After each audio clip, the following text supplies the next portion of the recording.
মারিয়াম আলাইহিস সালাতু ওয়াস সালামকে আল্লাহ রাব্বুল আলামিন সন্তানের মা বানায় দিবেন। তিনি বলছেন, আল্লাহ কেমন করে সম্ভব? লাম ইয়ামসাসনি বাশার, কোন পুরুষ আমাকে স্পর্শ করলো না, আমি কেমন করে একজন সন্তানের মা হব? কিন্তু যে আল্লাহ তাআলা আদমকে বানালেন, যে আল্লাহ তাআলা হাওয়া আলাইহিস সালাতু ওয়াস সালামকে বানালেন, বাপমার কোনো পরিচয় আছে নাকি? না। ইন্না মাসালা ঈসা কামাসালি আদম। পেটের সন্তান চলে এলো, সন্তানটা বড় হতে লাগলো। অনেক লম্বা কথা শর্ট করে বলছি, সন্তান বড় হতে লাগলো। সন্তানটার বয়স যখন 4 থেকে 5 মাস হলো, বাহ্যিক সিমটম দেখা গেল। সবাই বলে ফেললো, মারিয়াম সন্তান পেটে আসলো, সন্তানের বাবার পরিচয়কে তিনি বললেন না, আল্লাহ তাআলা আমাকে দান করেছেন। কেউ বিশ্বাস করলো না। গালিগালাজ শুরু হলো, দৈহিক নির্যাতনা শুরু হয়ে গেল। ঘাড় ধাক্কা দিয়া বাইতুল মুকাদ্দাস থেকে বের করে দেওয়া হলো। কিন্তু এই মহিলা একটা বারের জন্য ধৈর্যচ্যুতি ঘটালেন না, ধৈর্যহীনতার কোনো পরিচয় দিলেন না। আল্লাযীনা ইযা আসাবাতুহুম মুসিবাতুন ক্বালু ইন্না লিল্লাহি ওয়া ইন্না ইলাইহি রাজিউন। ফয়সালা কার? আসতে বলবেন না, ফয়সালা কার? আল্লাহ পাকের কোনো চিন্তা তিনি করলেন না। ঘাড় ধাক্কা মেরে বের করে দেওয়া হলো। সবাই সন্দেহ করে বসলো, মারিয়ামের ঘরে তো জাকারিয়া ছাড়া কেউ যায় নাই, জাকারিয়া অকাম করছে। যেরকম নাউজুবিল্লাহ। জাকারিয়া কার পয়গম্বর? আল্লাহ। সেই পয়গম্বরকে জিনার অভিযোগে অভিযুক্ত করে কোরআন দিয়ে চিরে 2 টুকরা করে তাকে শহীদ করে দুনিয়া থেকে বিদায় করে দেওয়া হলো। জাকারিয়া আলাইহিস সালাতু ওয়াস সালাম শহীদ হয়ে গেলেন। মারিয়াম আলাইহিস সালাতু ওয়াস সালাম বাইলহাম উপত্যকার দিকে চলে গেলেন। 10 মাস পূর্ণ হলো, সন্তান ডেলিভারি হয়ে যাবে। কেউ তার পাশে নাই। মরা ডাল, গাছের কোনো সবুজ পাতা নাই, কোনো ফলমূল নাই, মরা একটা ডালের নিচে তিনি সুন্দর করে বিশ্রাম নিলেন। ঘুম থেকে জাগা পেয়ে দেখেন সবুজের শ্যামলে পাতা ভরপুর হয়ে গেছে, টসটসে ফলমূলগুলো ধরে আছে। ডান দিকে তাকায় দেখেন সদ্য সন্তান ঈসা আলাইহিস সালাতু ওয়াস সালাম হাত পা নড়াচড়া করছেন। এই পৃথিবীতে 3 জন মহিলার সন্তান ডেলিভারির সময় পৃথিবীর কোনো ধাত্রীর প্রয়োজন হয় নাই। 3 জনের মধ্যে একজন হচ্ছেন মারিয়াম আলাইহিস সালাতু ওয়াস সালাম, আরেকজন হলেন ইব্রাহিম আলাইহিস সালাতু ওয়াস সালামের মা। সন্তান ডেলিভারির সময় দুনিয়ার কোনো ধাত্রী লাগে নাই। আরেকজন হচ্ছেন আমার নবীর মা আমেনা। মা আমেনা বলেন, আমার শিশু আহমদ যখন দুনিয়ার জমিনে আসে, আটা থেকে চুল টান দিলে যেমন কোনো টের পাওয়া যায় না, আমি আমেনা চুল পরিমাণ কোনো টের পাই নাই। আল্লাহু আকবার।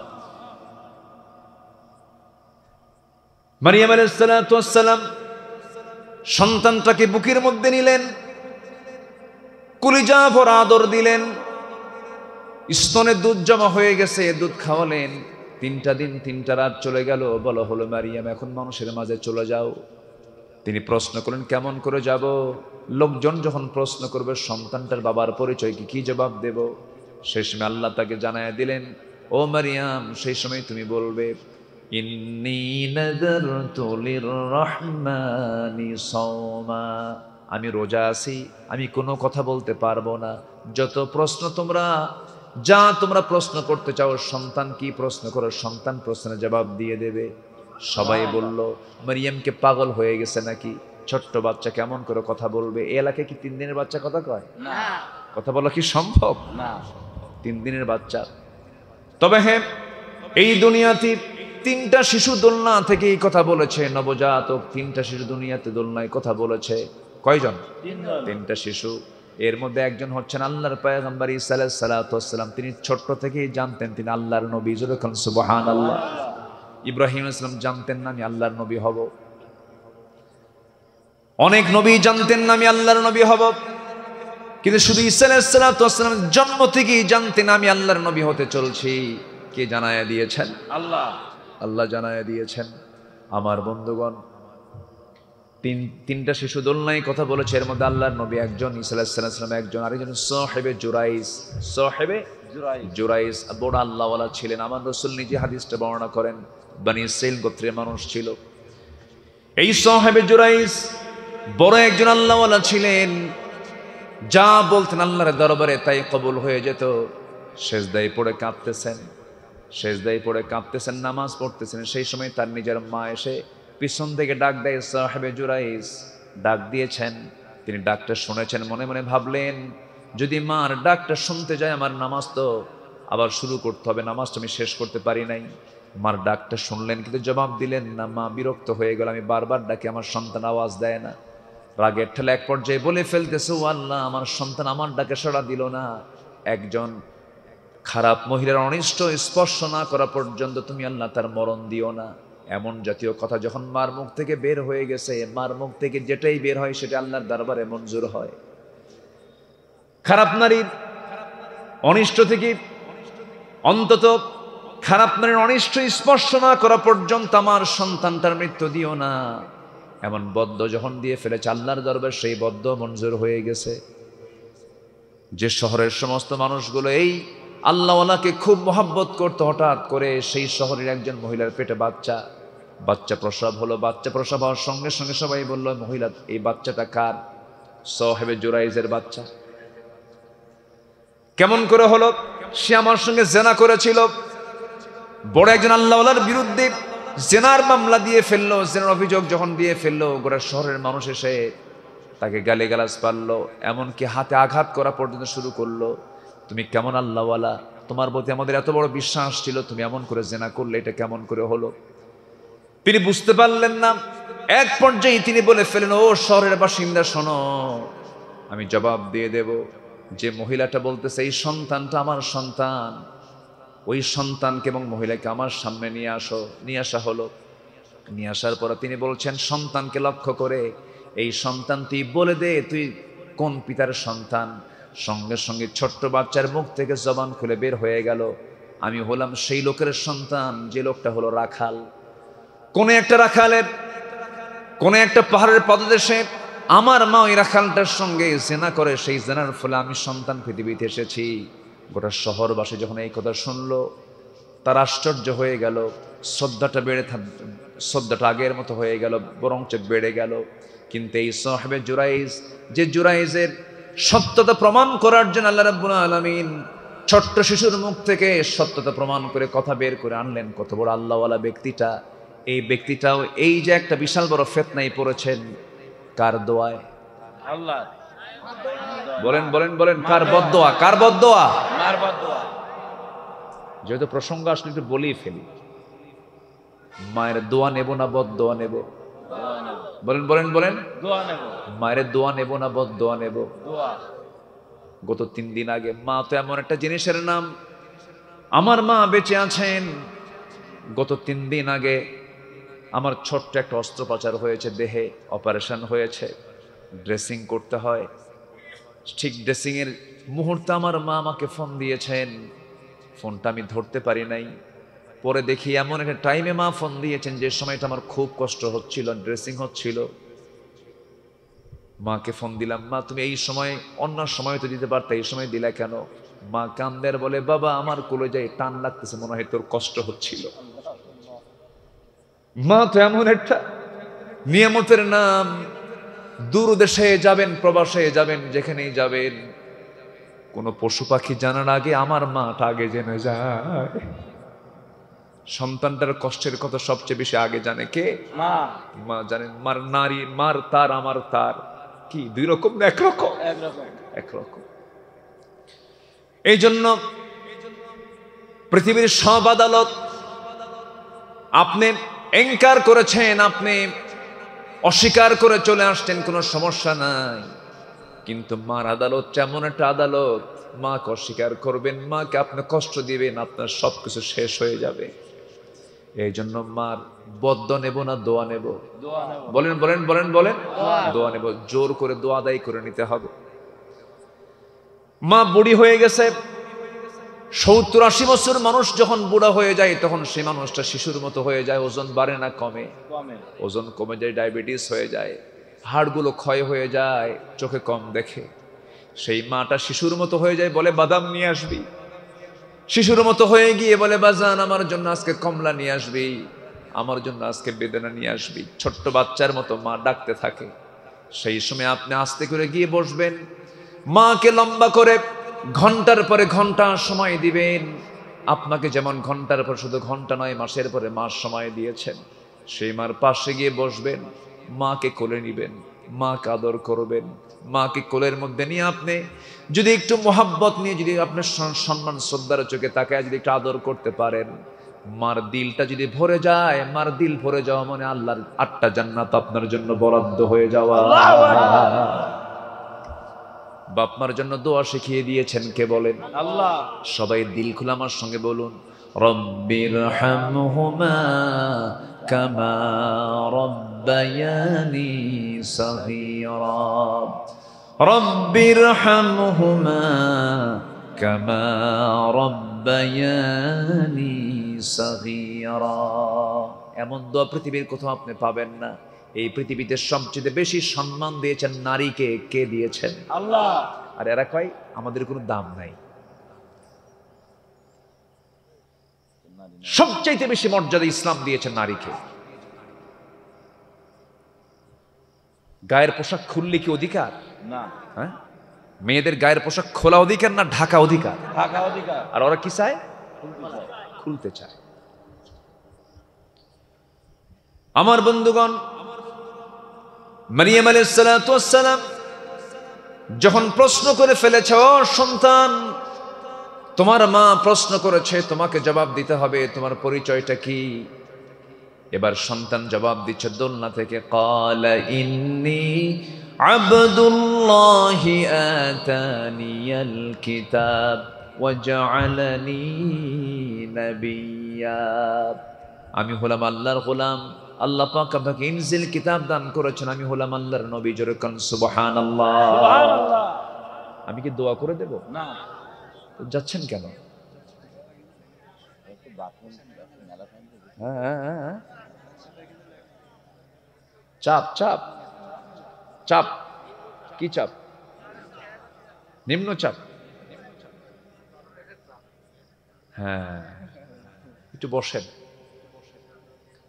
এটা কি কদবেল না? এই এলাকায় কদবেল হয় খুব। মাশাআল্লাহ, আল্লাহ এক একটা এলাকার এক একটা বরকত দিয়েছে। হ্যাঁ, ছাদের উপরে মানুষ বসে আছে। আমি ভাবতেছি, টেনশন আছে যে শুনতে শুনতে আবার চিত হয়ে পড়ে কিনা। আবার একটু সাবধানে থাকেন সবাই। গার্ডওয়াল ওটাতে নাই, ওটাতে গার্ডওয়াল নাই, তো একটু খেয়াল রাখবে না যেন কেউ না পড়ে যায়। এরকম কিন্তু হয়, কিন্তু অনেক সময় হতে পারে যেন এরকম ঝুঁকিপূর্ণ যেন কেউ না পড়ে। আল্লাহ সবাইকে তুমি হেফাজতে রাখো। জোরে বলি আল্লাহুম্মা আমিন। আল্লাহুম্মা আমিন। সম্মানিত ভাইয়েরা, ছোট্ট বাচ্চা দোলনা থেকে উঠে বলতেছে যে আমি আল্লাহর গোলাম, আল্লাহ পাক আমাকে ইনজিল কিতাব দিয়েছেন, আমি নবী। আর এই মহিলা হচ্ছে নবীর মা। আল্লাহু আকবার বলো। এখন জিব্বা কামড় মেরে আর ঠোঁট কামড়ায় বলে, আহারে করলামটা কি? আল্লাহর নবীকে আমরা হত্যা করলাম, এই জন্য আফসোস করতেছে আমরা কেন হত্যা করতে গেলাম। এই যে বিশাল ধৈর্যের পরিচয় দিয়েছেন মারিয়াম, তার চারিত্রিক সনদের সত্যতা প্রমাণ করার জন্য ছোট্ট বাচ্চার জবান আল্লাহ পাক খুলে দিয়েছেন। আল্লাহু আকবার। এখান থেকে শিক্ষা হলো রাগ না ধৈর্য? ধৈর্য। বলেন বলেন, রাগ না ধৈর্য? ধৈর্য। ধৈর্য। আমরা ধৈর্যের পরিচয় দেব। জোরে বলি ইনশাআল্লাহ। ইন্না খালাকনাকুম মিন যাকারিন ওয়া উনসা ওয়া জাআলনাকুম শুউবান ওয়া ক্বাবাইলা লিতাআরাফু ইন্না আকরামাকুম ইনদাল্লাহি আতকাকুম। হে মানব মণ্ডলী, তোমরা আমাকে ভয় করো, তোমরা সেই মহান প্রভুকে ভয় করো যিনি এক নর এবং নারী থেকে মানুষকে সৃষ্টি করেছেন, বিভিন্ন গোত্রে গোত্রে ভাগ করেছেন, বিভিন্ন ভাষা দিয়েছেন, বর্ণ দিয়েছেন, যেন তোমরা একে অপরকে চিনতে পারো। তবে তোমাদের মধ্যে সেই লোকটাই সবচেয়ে উত্তম, আল্লাহর কাছে সবচেয়ে বেশি সম্মানিত।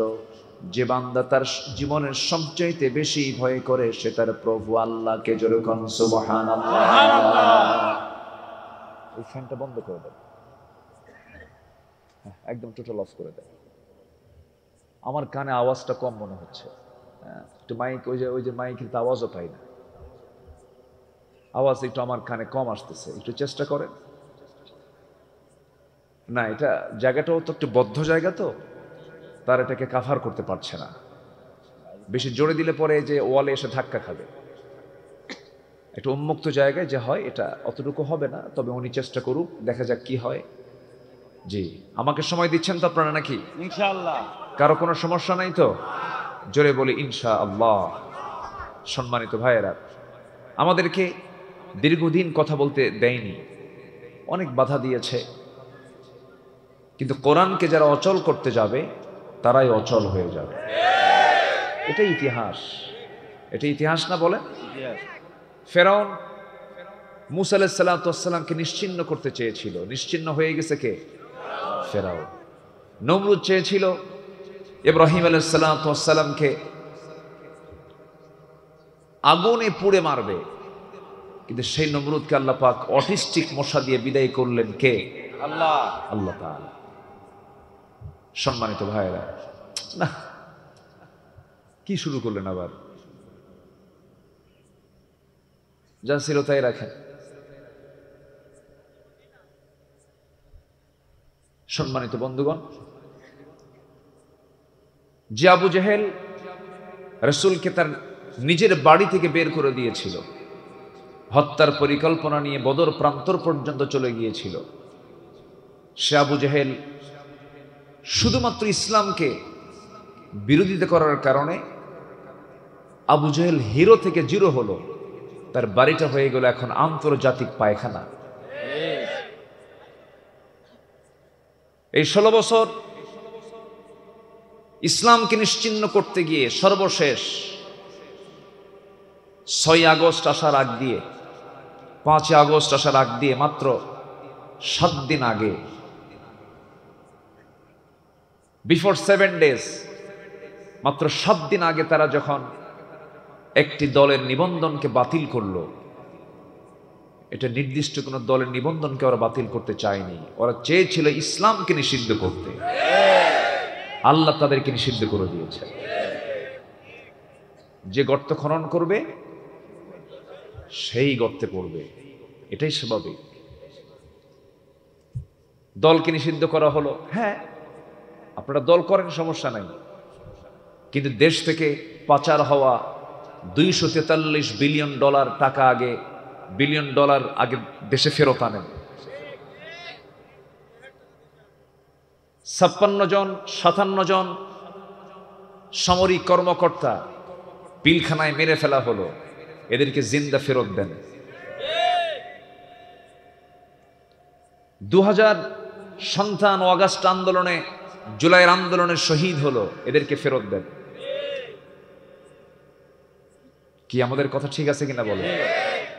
আল্লামা সাঈদীর কোনো দোষ ছিল? দোষ ছিল না, মনে হয় আপনাদের? কোনো দোষ নাই। দোষ কি জানেন? ওনার মুখ থেকে শুধু একটা কথাই বের হয়েছিল, কোনো আইন চলবে না, আইন চলতে হবে আল্লাহ। ওরা তো বড় বড় মদের বোতল খায়, দেখেন এখন মেয়েদেরকে লালায় দিছে, রাস্তায় নেমে বলতেছে পুরুষের সব ক্ষমতা ভেঙ্গে করো সমতা। মানে পুরুষ ক্ষমতা নিয়ে থাকবে তা হবে না। আচ্ছা বলেন তো, গায়ের জোর কার বেশি, পুরুষের বেশি না নারীর বেশি? দোষ কার? আল্লাহ। আল্লাহর দোষ? আল্লাহ পাক পুরুষের গায়ে শক্তি বেশি দিয়েছেন, মেয়েদের গায়ে শক্তির পরিমাণ কম দিয়েছেন। এর মানে এই না যে মেয়েদেরকে দুর্বল করা হয়েছে, না। পুরুষ ইচ্ছা করলে এক্ষুনি খেজুর গাছের ডালে উঠবে, মহিলা উঠবে না। সম্ভব? ভরা পেট কেমনে সম্ভব? বাচ্চাকে দুধ খাওয়াবে মা, এটা কি আপনি পারবেন? বাচ্চাকে লালন পালন করবে মা, আপনি কি পারবেন? কেন পারবেন না? আপনার সেই ডিপার্টমেন্ট নাই, আপনি সে পারবেন না, সেই ধৈর্য আপনার মধ্যে নাই। বউ যদি একদিন রাগ করে চলে যায়, এই যে তোমার বাচ্চা তুমি নাও, শুধু এক বেলা দেখবেন, এক বেলা কয়টা যে আসার খাবে আল্লাহ জানে, ঠিক কিনা বলেন? ঠিক। এটা আল্লাহ পাক নারীকে ডিপার্টমেন্ট দিয়েছে। চাকা চলতেছে রাস্তায়, হঠাৎ করে টিউব বলল টায়ার শোনো, ভিতরে আমার গরম ধরে গেছে, আমি আর থাকতে পারবো না, আমাকে বাইরে বের করো, তুমি টায়ার ভিতরে ঢুকো। কি ট্রাক কি ঢাকা যাবে না গ্যারেজ পাবে? গ্যারেজ যাবে। বলেন কোথায় যাবে? গ্যারেজ। গ্যারেজ যাবে। আন্দোলন করছে ঢাকায়। যে কয়টা মহিলা ডক্টর ইউনূসের কাছে নারীর সংস্কারের প্রস্তাবনা নিয়ে গেছে, একটারও স্বামী নাই। ঠিক। বুঝতেছেন কি? একটারও কি নাই? স্বামী নেই। স্বামী।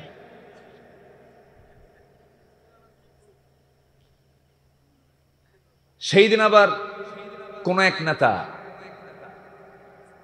আলেমদেরকে নিয়ে কথা বলতে নিয়ে বলতেছে যে আলেমরা মানুষের বাড়ি খায়, 2-4 পয়সা মানুষ দেয়। এত হেও ভেংসি কেটে কথা বলতেছে যে তাদের মুখে রাষ্ট্র নিয়ে এত কথা আসবে কেন? আলেমকে নিয়ে বাজে কথা বলো? তোমার মায়ের বিয়ে পড়াইছে কে? এই যে মেডিকেলের ডাক্তারগুলো বের হয়ে আসে, মেডিকেল কলেজে পড়ে, Satkhira medical college, Dhaka medical college, এই যে মেডিকেল কলেজগুলো আছে, মেডিকেল কলেজ কার টাকায় চলে? জনগণের টাকায় না? জনগণের টাকায় না? যারা পড়ে তারা কার টাকা দিয়ে পড়ে? তো জনগণের টাকায় মেডিকেলের ডাক্তার যদি হয়, মাদ্রাসায় ছাত্ররা পড়াশোনা করে, সেখানে জনগণ টাকা দেয়। আপনি এমন করে হেও করে কথা বলেন কেন? তার আবার প্রশংসা করছে আবার তসলিমা নাসরিন। যে লোকের প্রশংসা তসলিমা নাসরিন করে, তাহলে সেই লোকটা কত নোংরা হতে পারে?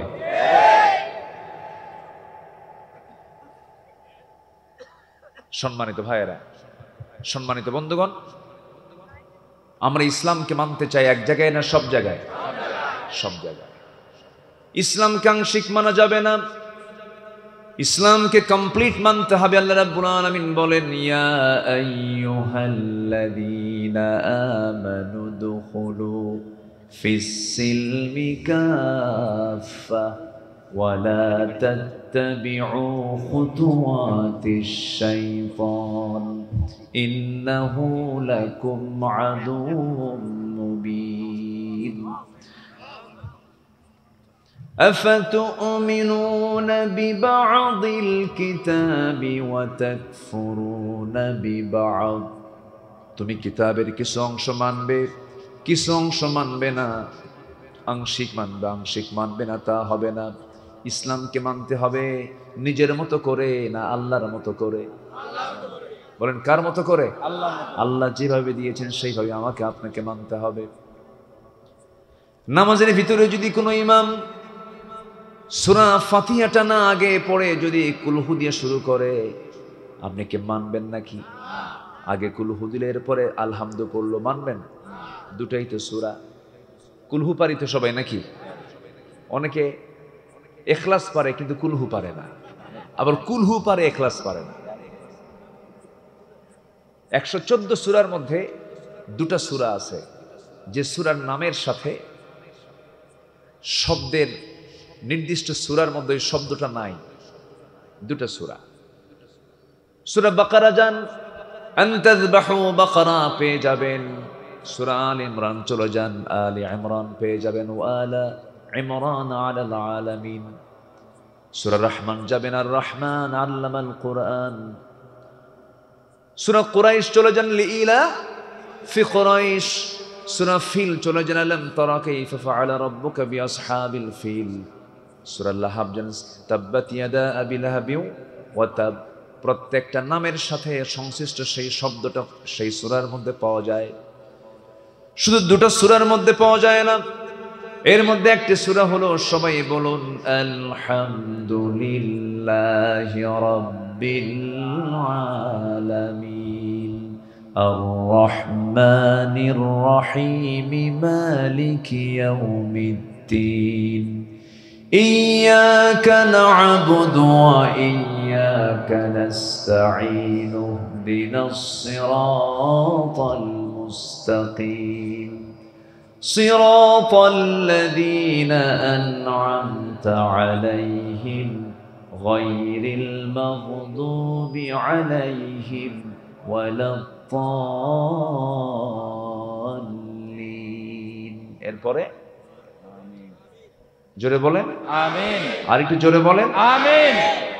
এই সূরা ফাতিহাটা আগে না পড়ে যদি প্রথমে সূরা ইখলাস দিয়ে যদি কেউ নামাজ শুরু করে, আপনি নামাজটা পড়বেন না, মানবেন না।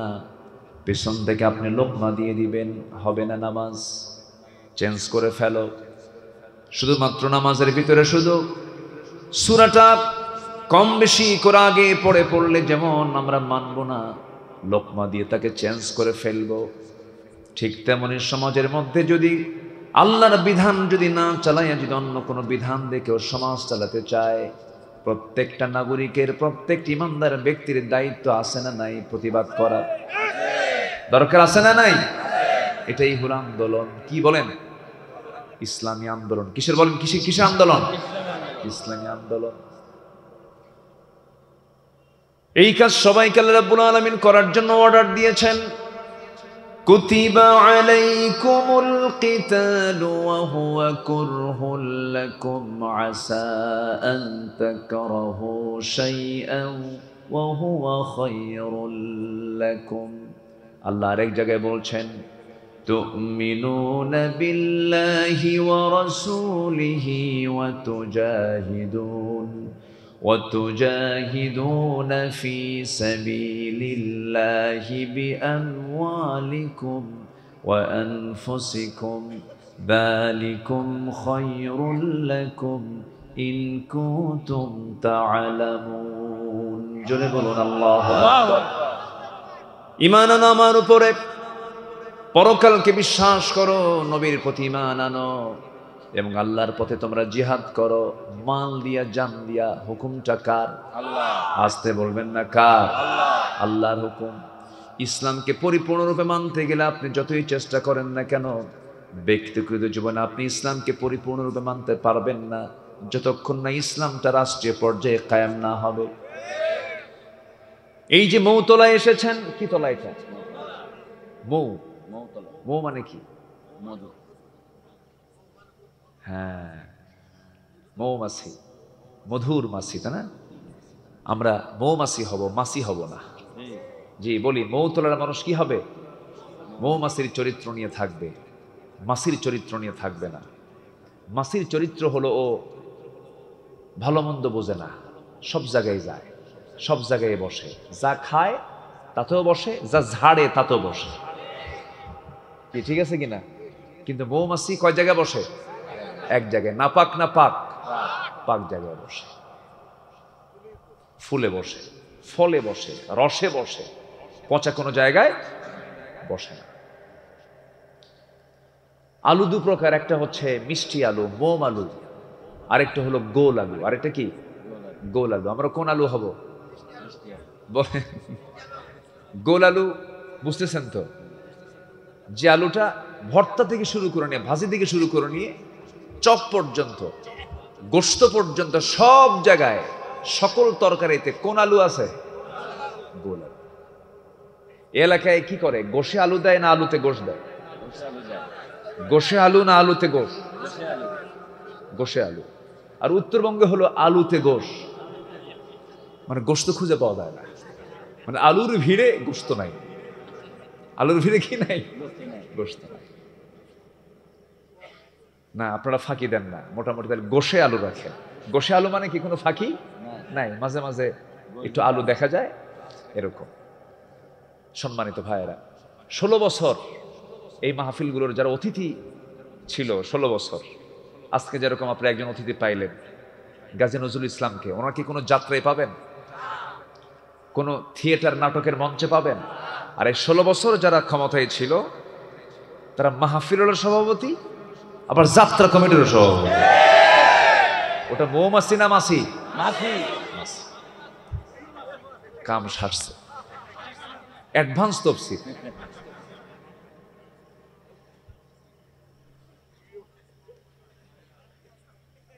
আল্লাহ রাব্বুল আলামিন ডাবল স্ট্যান্ডার্ড চরিত্রে মানুষকে আল্লাহ রাব্বুল আলামিন জাহান্নাম উদ্বোধন করার কথা বলেছেন। তিনি বলেছেন, আল্লাহ রাব্বুল আলামিন বলেন, ইন্নাল মুনাফিকিনা ফিদ দারকিল আসফালি মিনান নার ওয়া লা তাজিদ লাহুম নাসীরা।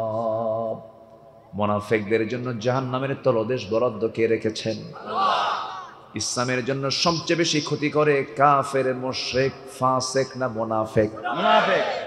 মুনাফিক দুই দিকই থাকে, সব দিকেই কথা বলে। মুনাফিকও কিন্তু মুনাফিককে পছন্দ করে না।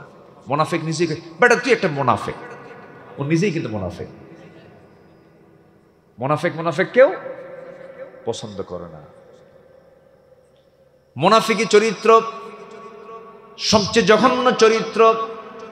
কাফিরকে চেনা যায়, মুশরিককে চেনা যায়, ফাসিককে চেনা যায়, জালিমকে চেনা যায়, কিন্তু মুনাফিককে সহজে চেনা যায় না। মুনাফিককে নামাজে চেনা যায় না, মুনাফিককে রোজায় চেনা যায় না, মুনাফিককে দান সদকায় চেনা যায় না। তবে হ্যাঁ, মুনাফিককে চেনা যায় হলো জিহাদের ময়দানে। রাসূল মুনাফিকদেরকে চিনেছেন কখন? জিহাদের ময়দানে। জিহাদের দিন। আল্লাহু আকবার। নবীর পিছনে নামাজ পড়ছে, কি মনোযোগ নামাজ। আমার নবীজি বয়ান করেন, মুনাফিকের চক্ষু বিবি টপ টপ করে পানি পড়ে। রাসূলকে নিয়ে প্রশংসায় পঞ্চমুখ। জিহাদের ডাক চলে আসছে। আমার নবীজি জিহাদের ডাক দিলেন, উহুদের প্রান্তরে ডাক দিলেন, কে কে আছো চলো চলে যাই। রওনা দিয়েছেন। কাফিরদের সৈন্য সংখ্যা হলো 3000, মুসলমানদের সৈন্য সংখ্যা হলো 1000। কয় হাজার কম বেশি হলো? 2000, 1000 আর 3000, বিশাল কম বেশি হয়ে গেল। মুনাফিকদের একটা চক্র এসে রাসূলকে লক্ষ্য করে বলছে, ইয়া রাসূলুল্লাহি, সৈন্য সংখ্যা তাদের কত, আমাদের কত, একটু পরিসংখ্যানটা জানায় দেন। রাসূল বলছেন 2000 কম বেশি আছে। মুনাফিকরা বললে, অসম যুদ্ধে আমরা যেতে পারবো না, লড়াই করতে পারবো না। আমার রাসূল বললেন, তোমরা কেউ যদি নাও যাও, আমি রাসূল একাকী বাতিল শক্তির মোকাবেলায় দাঁড়িয়ে যাব। মুনাফিকরা মাইনাস হয়ে গেল। আমার নবীজি সাহাবে কেরাম গুলোকে নিয়ে রওনা করলেন জিহাদের ময়দানে। মদিনার মসজিদ থেকে বের হলেন, উহুদের প্রান্তরে পৌঁছে গেলেন। মদিনা থেকে মাত্র 3 মাইল দূর। যখন আমি মদিনায় সফরে চলে যাই, সৌদি আরব যখন চলে যায়, মক্কা মদিনায় গেলে পরে এই সমস্ত জায়গাগুলো আমি মিস করি না, যাই। সে উহুদের প্রান্তরেই শুয়ে আছেন 70 জন শহীদ। কতজন বলেন? 70 জন শহীদ সেখানে শুয়ে আছেন, সোহাদায়ে উহুদ। আমার নবীজি উহুদের প্রান্তরে দাঁড়ালেন। সেদিন নবীর মাথায় টুপির এই সুন্নাহটা সেদিন নাই। নবীর মাথায় সেদিন কাপড়ের কোনো টুপি নাই। সেদিন আমার নবীর মাথায় হলো লোহার টুপি। কিসের টুপি বলেন? লোহার টুপি। লোহার টুপি। হেলমেট পরেছেন, ভারী হেলমেট পরেছেন। সেই দিন নবীর হাতে কোনো তসবিহ ছিল না। সেদিন নবীর হাতে একটা তরবারি আর এক হাতে বর্ষা। দেহের ভিতরে লৌহ বর্ম পরেছেন, ঘোড়ার পিঠে চড়েছেন লাগাম ধরে মুহাম্মদ সাল্লাল্লাহু আলাইহি ওয়াসাল্লাম। যুদ্ধের ময়দানে সাহাবে কেরামকে স্থানগুলো নির্ধারণ করে দিলেন। সাহাবে কেরামকে বললেন, সাহাবীরা, আজকের এই অস্তিত্বের লড়াইয়ের যুদ্ধ, যুদ্ধ শুরু হয়ে যাবে এমন সময় 70 জন সাহাবীকে এক জায়গায় সুন্দর করে ডাক দিলেন, শোনো, এইদিকে আসো। এই যে একটা উঁচু পাহাড়, উঁচু টিলা, তোমাদেরকে এই জায়গায় দায়িত্ব দিলাম, তীর ধনুক নিয়ে বসে থাকবা। এই চিকন একটা গিরিপথ আছে, এই গিরিপথ দিয়ে যেন কোনো শত্রু যেন আক্রমণ না করতে পারে, তোমাদের যুদ্ধ করার দরকার নাই। যুদ্ধ শুরু হয়ে গেছে। মুসলমানদের প্রাথমিক বিজয়টা নিশ্চিত হয়ে গেল। কিন্তু ওই যুদ্ধ শেষ হয়েছে বলে এই 70 জন সাহাবী নবীর পরবর্তী অনুমতির অপেক্ষা না করে তারা সেই জায়গা থেকে স্থান ত্যাগ করে বসলো। স্থান ত্যাগ করা মাত্রই কুরাইশদের একটা টিম, বিচ্ছিন্ন একটা টিম, সেই চিকন গুলি পথ দিয়ে অতর্কিত হামলা করে মূল লক্ষ্য হলো যেমন করে হোক রাসূলকে তারা দুনিয়া থেকে বিদায় করে দেবে। বৃষ্টির মতো তীর মারা শুরু হয়ে গেল। সেই তীর যখন নবীকে লক্ষ্য করে মারা হচ্ছিল, সাহাবে কেরাম দৌড় মেরে চলে আসলেন। 10 জন সাহাবী নবীর চতুর্পার্শ্বে দাঁড়ায় গেলেন। দাঁড়ায় গিয়ে বলছেন, ইয়া রাসূলুল্লাহি, আপনি অনড়ভাবে থেকে যান, আমরা চতুর্দিকে দাঁড়ায় আছি। আমরা 10 জন মরলে কোনো যায় আসে না। আমরা আমাদের জীবন চলে যাবে আপনার গায়ে, আমরা একটা তীরের আঁচড়া লাগাতে দেব না। আমার নবীকে রক্ষা করতে গিয়ে সেই 10 জন সাহাবীর কারো চোখের মধ্যে তীর ঢুকে, কারো বুকের মধ্যে তীর ঢুকে। এক সাহাবীর চোখের মধ্যে তীর ঢুকলো। চোখের জায়গা থেকে বের হয়ে হাতের উপরে পড়ে থাকলো। আমার নবীজি বলছেন, কাদাদাই দিকায়। আমার নবীজি বিসমিল্লাহ বলে সেই চক্ষুটা হাতের মধ্যে নিলেন, চোখের জায়গায় লাগায় দিলেন, মুখের থুতু দিলেন, চোখটা ভালো হয়ে গেল।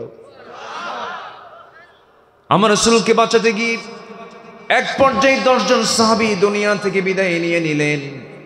নবীর পাশে কেউ নাই। দু একজন কাফের সামনাসামনি চলে আসলো। একেবারে সামনাসামনি আসতে একটু ভয় পেল, হাতের মধ্যে পাথর নিল।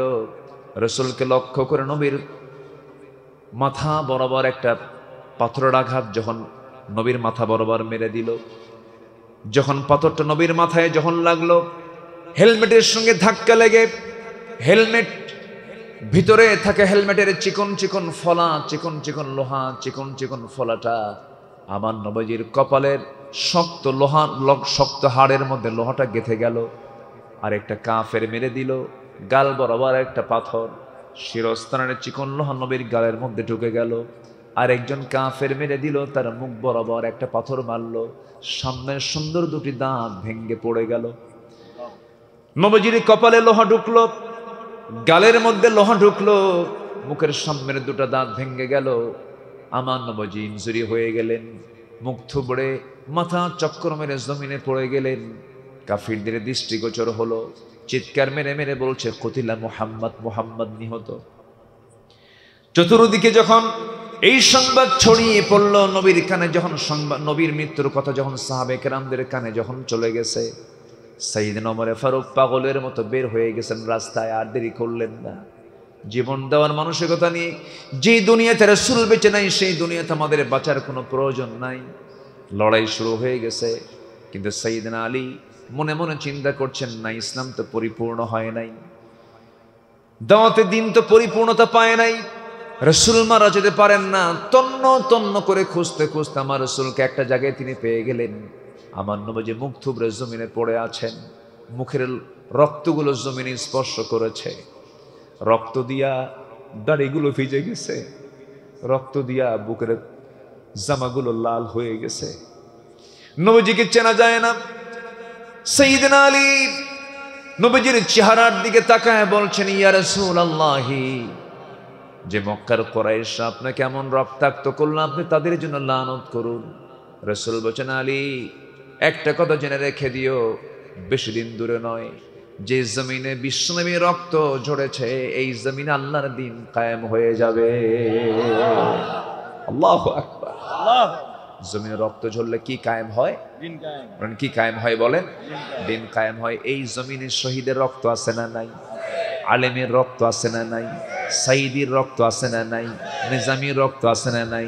মুজাহিদের রক্ত আছে না নাই? আছে না নাই? এই জমিনে আল্লাহর দ্বীন কায়েম হয়ে যাবে ইনশাআল্লাহ। আল্লাহ কবুল করুন, আল্লাহ কবুল করুন। সম্মানিত ভাইয়েরা, আমার নবীজি মুখ থুবড়ে পড়ে আছেন। সাইয়েদনা আলী রাদিয়াল্লাহু তাআলা আনহু রাসূলকে সেই জায়গা থেকে তুললেন, দূর মেরে নিয়ে সেই জায়গা থেকে তুলে নিয়ে তাকে উঁচু পাহাড়ের এক জায়গায় শোয়া রাখলেন। কপালের মধ্যে লোহা ঢুকে আছে, গালের মধ্যে লোহা ঢুকে আছে, সামনের দুটো দাঁত পড়ে গেছে।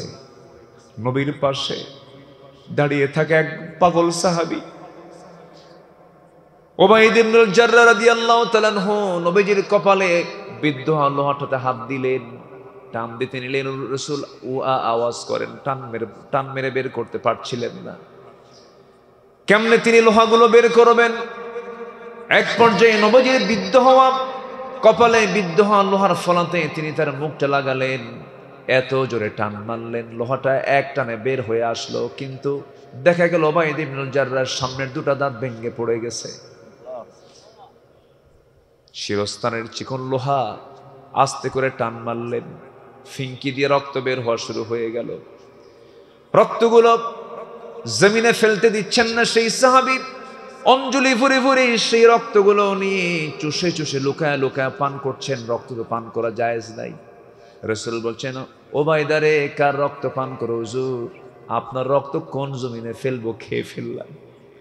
রাসূল বলছেন, উবাইদা রে, যে দেহে নবীর রক্ত প্রবাহমান সেই দেহ কোনোদিন আল্লাহর জাহান্নামে যেতে পারে না। আমার নবীজির কপালে ব্যান্ডেজ লাগানো, নবীজির সামনের দুটো দাঁত ভেঙে ফেলা, নবীজির মাথা থেকে পা পর্যন্ত এমন কোনো জায়গা নেই যে জায়গায় ক্ষত চিহ্ন ছিল না। তায়েফে মার খেয়েছেন, তায়েফে ফুল পেয়েছেন না পাথর পেয়েছেন? পাথর। পাথর। প্রত্যেকটা জায়গায় জখম জখম দাগ ছিল। আম্মা জান আয়েশা মাঝে মাঝে বলতেন, ইয়া রাসূলুল্লাহ, আপনার এই দাগগুলো কিসের? রাসূল বলতেন, আয়েশা, তায়েফে মার খাইছি, তায়েফে মার খেয়েছি। রাসূল দুনিয়া থেকে বিদায় নিয়েছেন, গোটা শরীরে বিদ্ধ হওয়া সেই দাগগুলো নিয়ে রাসূল দুনিয়া থেকে যেদিন বিদায় নেন, কোমর সোজা করে দাঁড়াতে পারেন না। রাসূল বলছেন, আয়েশা তুমি কি জানো, এই যে আমার কোমরটা চলে গেছে, দিন কায়েমের জন্য উহুদ খন্দকের প্রান্তরে পরীক্ষা খনন করতে গিয়া কোদাল মারতে মারতে একটানা 4 দিন আমার ওই যে কোমর কুজা হয়ে গেছে, আজ পর্যন্ত কোমর সোজা করতে পারি নাই। দিন কায়েমের জন্য যদি নবীজির দাঁত ভেঙে ফেলতে হয়, কোমর কুজা হয়ে যায়, নবীজির গোটা শরীর যদি ক্ষতবিক্ষত করতে হয়, সেই দিন কায়েমের জন্য যদি আমাদেরও রক্ত দিতে হয়, জানমাল দিতে হয়, সবাইকে দিতে রাজি আছেন? সবাইকে দিতে রাজি আছেন? কারা কারা একটা হাত উঁচু করে দেখান।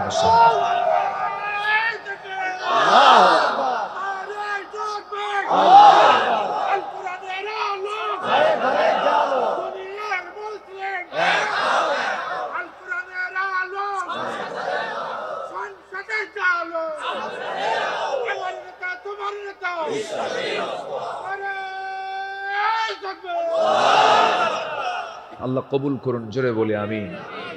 আমি যখন সাতক্ষীরা ক্রস করছিলাম, প্রচুর বৃষ্টি। আমি কমিটিকে বললাম, ভাই আমি যে করবো কি, বৃষ্টি তো কুজোর, এখানে বৃষ্টি নাই। বলি আলহামদুলিল্লাহ, এই ক্ষমতা কার? আল্লাহ। আল্লাহ পারেন না? আল্লাহ পারেন। কেউ যেটা পারে না সেটা কে পারেন? আল্লাহ। আমার আল্লাহ পারেন। আমি খুব কষ্ট ফিল করছি যে মানুষগুলো বসে থাকার জায়গা পাচ্ছে না, ছাদে গাছে বিভিন্ন জায়গায় ঝুলে ঝুলে আলোচনাগুলো শুনতেছে তারা। আল্লাহ তুমি আমাদের এই কষ্ট করে শোনা বলাকে তুমি আল্লাহ কবুল করো, জোরে বলি আমিন। আরো জোরে বলি আল্লাহুম্মা আমিন। তাহলে দিন কায়েমের পথে আমাদের পিছিয়ে থাকবো না এগিয়ে থাকবো? ইসলামকে মানতে গেলে, পরিপূর্ণ মানতে গেলে, ইসলাম ব্যক্তি জীবনে থাকা দরকার শুধু, না রাষ্ট্র জীবনে থাকা দরকার? রাষ্ট্র জীবনে ইসলাম থাক, সবাই চান না আপনারা? আমার দেশে ব্যক্তিগত জীবনে ইসলাম প্র্যাকটিস থাকলেও রাষ্ট্র জীবনে ইসলামের প্র্যাকটিস নাই। এটা আসুক, সবাই কি চান না আপনারা? যে মুসলমান চায় না, ওর ঈমান আবার নতুন করে আনতে হবে, নতুন করে ঈমান আনতে হবে। একটু মনোযোগ দিয়ে আপনারা একটু কান লাগান, একটু কথাগুলো শুনি আমরা। অনেক রাত হয়ে গেছে মনে হয় নাকি? না না, কষ্ট পাচ্ছেন না তো? বলি আলহামদুলিল্লাহ। আমি যে সূরা থেকে তেলাওয়াত করেছি সেই সূরার নাম হচ্ছে সূরা মারিয়াম। সূরা কি? মারিয়াম। মারিয়াম। এই মারিয়াম কিন্তু কালীগঞ্জের মারিয়াম না, কোরআনের মারিয়াম। কোথাকার মারিয়াম? কোরআনের। আর এমনি তার অ্যাড্রেস হলো বাইতুল মুকাদ্দাস। অ্যাড্রেস কোথায়? বাইতুল মুকাদ্দাস। বাইতুল মুকাদ্দাসের নাম শুনছেন তো? বাইতুল আকসা, যেটা এখন ইহুদি নিয়ন্ত্রিত। ডোনাল্ড ট্রাম্প মিডল ইস্টে আসলো, গাজাতে আরো 150 লক্ষ শহীদ করে ফেললো। এগুলি চলতেছে, এগুলো ইতিহাস। খুব বেশি দিন নাই, গোটা পৃথিবীর নেতৃত্ব মুসলমান দেবে। জোরে বলি ইনশাআল্লাহ, জোরে বলি ইনশাআল্লাহ। খুব বেশি দিন সময় নেই। ইয়াকুম মিনকুম 20 সাবিরুন ইয়াগলিবু 200। তোমরা যদি 20 জন ইমানদার হতে পারো, ধৈর্যশীল, 200 জনের উপর আমি তোমাকে বিজয় দিয়ে দেব। আমার দেশে 20 কোটি মুসলমান, পার্শ্বের দেশে আছে 200 কোটি। ধরেন 150 থেকে 200 কোটি, আল্লাহ পাক সংখ্যা মিলায় দিছে, কিন্তু এই 20 কোটি 200 কোটিকে হারায় দেবে, কোরআন বলে দিচ্ছে। সুবহানাল্লাহ বলবেন না? কোনো টেনশন নাই। ভারত বলে দিয়েছে পৃথিবীর আরেকটা গাজা নাকি পাকিস্তানকে বানাবে, পাকিস্তানকে আরেকটা গাজা বানাবে, এই কথা বলেছে। সম্মানিত ভাইয়েরা, পৃথিবীর মানচিত্র থেকে ভারত নাম মুছে যাবে একদিন, ঠিক কিনা বলেন? ভারত নাম মুছে যাবে। টুকরো টুকরো হয়ে যাবে। ওরা মসজিদ টুকরো টুকরো করেছে, আল্লাহ ওদেরকে টুকরো টুকরো করবে। অনেক আলেমকে মেরেছে, নামাজিকে ধরে হত্যা করেছে, অনেক মুসলমানকে মেরে ঝুলায় রেখেছে, মসজিদে আজানকে নিষিদ্ধ করে দিয়েছে, গরু জবকে নিষিদ্ধ করে দিয়েছে, অনেক কিছুই করেছে। আমার দেশের হিন্দু ভাইরা মাশাআল্লাহ, আমরা ইসলাম শিখেছি, ইসলাম থেকে পড়েছি, আমরা তাদেরকে অনেক সম্মান করি, তাদের মন্দির আমরা পাহারা দিই। ওদের কাছ থেকে আমাদের শেখার কিছু নাই। চিন্তা করা যায়, সাতক্ষীরার এই দিকে ঢুকলেই খালি প্রথমে হলো দেব, এরপরে কালী, এরপরে শ্যাম। ঠিক আছে না? ঠিক। দেবহাটা, কালীগঞ্জ, শ্যামনগর, দেব, কালী, শ্যাম। শেষ অবশ্য মুন্সি আছে, মুন্সি দিয়ে শেষ হয়েছে নাকি? হ্যাঁ ঠিক আছে। দেব, কালী আর শ্যাম যা থাকো থাকো, আসো মুন্সির কাছে কালিমা পড়ে ফেলে।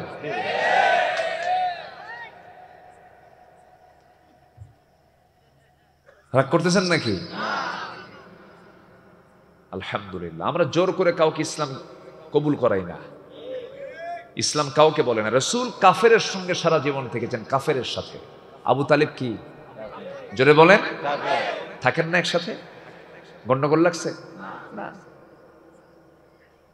আমাদের কি শিখেন আপনারা? সাম্প্রদায়িক সম্প্রীতি আমাদের মধ্যে আছে, সাম্প্রদায়িকতা আমাদের ভিতরে নেই, সাম্প্রদায়িক সম্প্রীতি নিয়ে আমরা চলাফেরা করি। আমরা মানুষকে সম্মান করতে শিখেছি। রাসূল বসে আছেন, এক ইহুদির লাশ আসতেছে, রাসূল দাঁড়ায় গেলেন, বলা হলো আব্বা এর কি হলো? ও ঘুমায় পড়ছে। আচ্ছা আচ্ছা, এই চেয়ারগুলো ইতিমের মতো বসে আছে, চেয়ারগুলো হ্যাঁ একটু নিয়ে যান।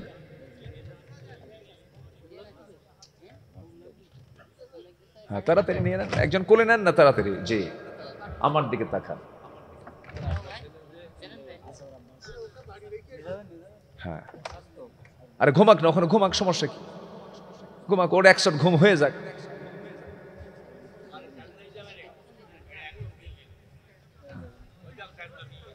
দেন ঘুমায় দেন, ছোট্ট বাচ্চা তো। আমি কি আলোচনা চালাবো ইনশাআল্লাহ? কারো কোনো সমস্যা নাই তো? না। বলুন আলহামদুলিল্লাহ। আলহামদুলিল্লাহ। কোন সূরা বলেন তো? সূরা মারিয়াম। কোথাকার মারিয়াম? কুরআনের মারিয়াম। বাড়ি কোথায়? বাইতুল মুকাদ্দাস। বাইতুল মুকাদ্দাস। আকসা। প্রথম কিবলা কোনটা?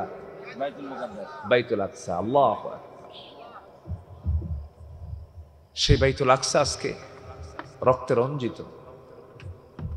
একটা ছোট্ট বাচ্চা দেখলাম কঙ্কাল হয়ে গেছে, খাবার নাই, কেউ দেখার নাই। কে বলবে মুসলমানদের পক্ষে কথা? এমন বলার মতো একটা ওমর নাই।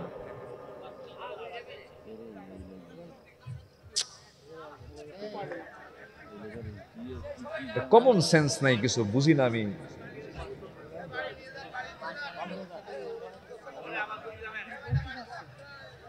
বসতে চাচ্ছে হলে হলো নাকি? একটা কমন সেন্স নাই আপনাদের। তুমি বোঝো না? প্রতিবন্ধী শোয়ায় দেন, তোরা নিয়ে যান।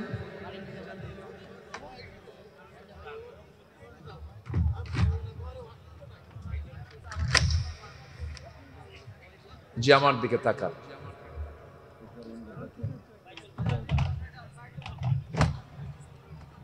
মারিয়াম আলাইহিস সালাতু ওয়াস সালাম, আল্লাহ তাআলা তাকে অনেক সম্মান দিয়েছেন।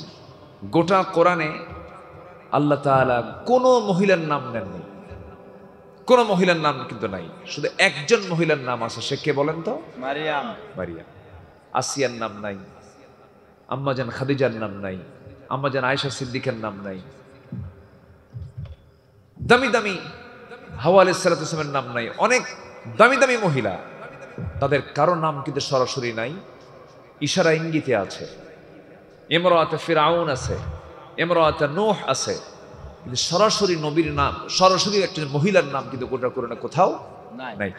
এই মহিলার নামও আসতো না, এই নারীর নামটাও আসতো না। তাফসীর আসছে আল্লাহ পাক এই জন্য দিয়েছেন, কারণ আল্লাহ তাআলা তাকে তার গর্ভে একটা সন্তান দিয়েছেন, যে সন্তানের পিতার কোনো পরিচয় ছিল না, তার পরিচয়টা ছিল হলো মা দিয়ে।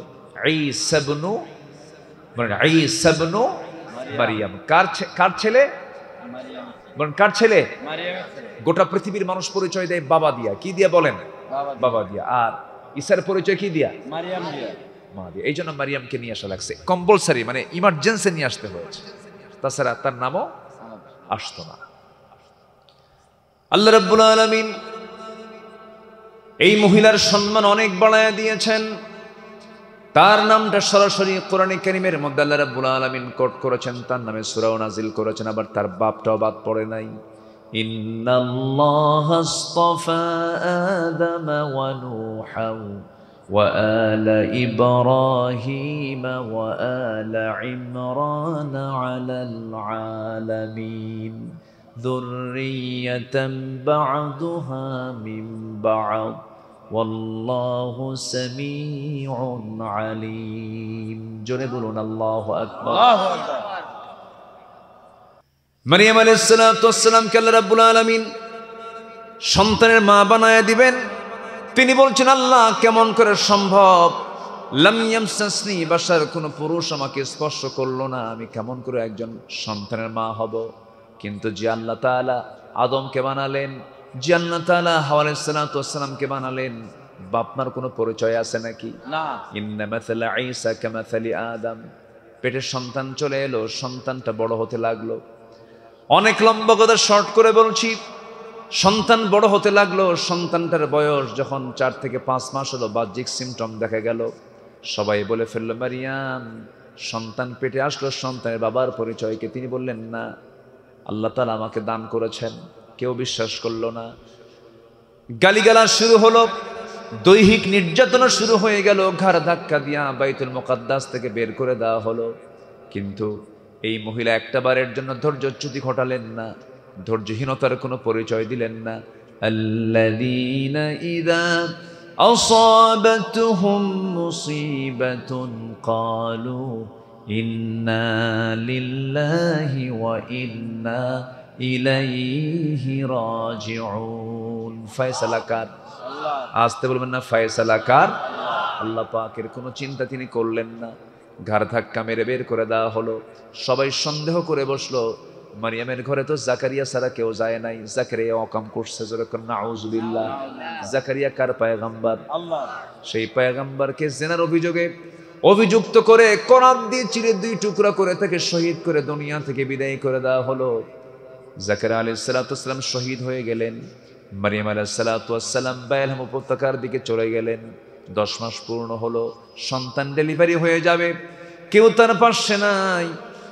মরা ডাল, গাছের কোনো সবুজ পাতা নাই, কোনো ফলমূল নাই, মরা একটা ডালের নিচে তিনি সুন্দর করে বিশ্রাম নিলেন।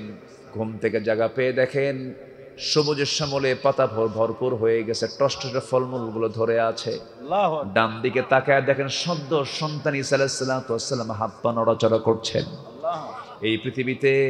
এই পৃথিবীতে 3 জন মহিলার সন্তান ডেলিভারির সময় পৃথিবীর কোনো ধাত্রীর প্রয়োজন হয় নাই। 3 জনের মধ্যে একজন হচ্ছেন মারিয়াম আলাইহিস সালাতু ওয়াস সালাম, আরেকজন হলেন ইব্রাহিম আলাইহিস সালাতু ওয়াস সালাম। মা সন্তান ডেলিভারির সময় দুনিয়ার কোনো ধাত্রী লাগে নাই। আরেকজন হচ্ছেন আমার নবীর মা আমেনা। মা আমেনা বলেন, আমার শিশু আহমদ যখন দুনিয়ার জমিনে আসে, আটা থেকে চুল টান দিলে যেমন কোনো টের পাওয়া যায় না, আমি আমেনা চুল পরিমাণ কোনো টের পাই নাই। আল্লাহু আকবার। মারিয়াম আলাইহিস সালাতু ওয়াস সালাম সন্তানটাকে বুকের মধ্যে নিলেন, কলিজা ভরা আদর দিলেন। স্তনে দুধ জমা হয়ে গেছে, দুধ খাওয়ালেন। 3টা দিন 3টা রাত চলে গেল। বলা হলো, মারিয়াম এখন মানুষের মাঝে চলে যাও। তিনি প্রশ্ন করলেন, কেমন করে যাব? লোকজন যখন প্রশ্ন করবে সন্তানটার বাবার পরিচয় কি জবাব দেব? সেই সময় আল্লাহ তাকে জানায় দিলেন, ও মারিয়াম, সেই সময় তুমি বলবে, ইন্নী নাযারতু লিররহমানি সাওমা, আমি রোজা আছি, আমি কোনো কথা বলতে পারবো না। যত প্রশ্ন তোমরা প্রশ্ন করতে চাও, সন্তান কি প্রশ্ন করো, সন্তান প্রশ্নের জবাব দিয়ে দেবে। সবাই বলল, মারিয়ামকে পাগল হয়ে গেছে নাকি? ছোট্ট বাচ্চা কেমন করে কথা বলবে? এই এলাকায় কি 3 দিনের বাচ্চা কথা কয়? না। কথা বলা কি সম্ভব? না। 3 দিনের বাচ্চা। তবে হ্যাঁ, এই দুনিয়াতে 3টা শিশু দোলনা থেকে এই কথা বলেছে, নবজাতক 3টা শিশু দুনিয়াতে দোলনায় কথা বলেছে। কয়জন? 3টা শিশু।